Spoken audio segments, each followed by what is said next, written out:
રક્ષણાત્મક રિલેની સંવેદનશીલતાની અસરકારકતા સમજાવો.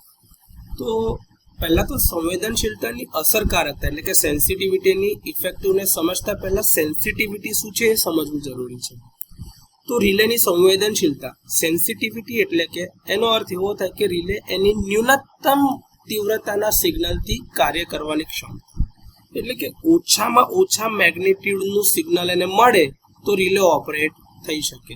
તો કેટલું ઓછામાં ઓછું કે નાનામાં નાના સિગ્નલ પર રિલે ઓપરેટ થાય છે એને એની સેન્સિટિવિટી કહેવાય છે. હવે જેટલું ઓછા નાના સિગ્નલ પર ઓપરેટ થવાની ક્ષમતા વધારે એટલે એની સેન્સિટિવિટી વધારે. સેન્સિટિવિટી વધારે તો એનો ખર્ચ પણ વધારે આવશે.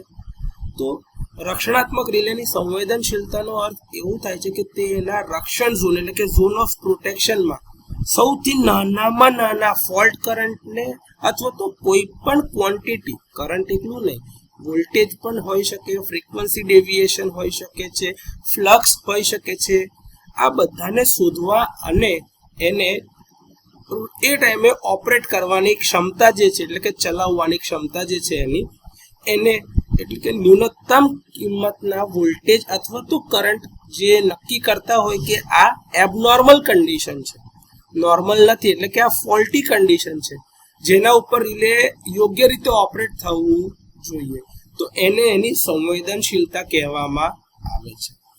રિલેની સંવેદનશીલતા એને અથવા તો એને ઓપરેટ કરવા માટે, એને ચલાવવા માટે જે કહીએ તો જરૂરી વોલ્ટ એમ્પિયર જે છે એના દ્વારા સૂચવવામાં આવે છે. હવે ધારો કે એક રિલે છે એને ઓપરેટ થવા માટે બે VA એટલે કે 2 વોલ્ટ એમ્પિયરની જરૂર પડે છે, એની સેન્સિટિવિટી એટલી ઓછી છે. બીજી રિલેને માટે 5 VA ની જરૂરિયાત પડે છે. તો પહેલી રિલે જેમાં 2 VA ની જરૂરિયાત હતી એ બીજી રિલે કે જેમાં 5 VA ની જરૂરિયાત છે એના કરતાં 2.5 ગણી વધારે સારી કહેવાય.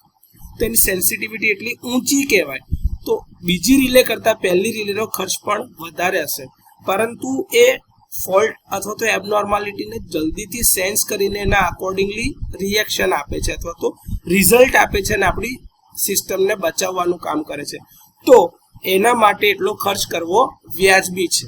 તો આ રીતે રક્ષણાત્મક રિલેની સંવેદનશીલતાની અસરકારકતા સમજી શકાય છે.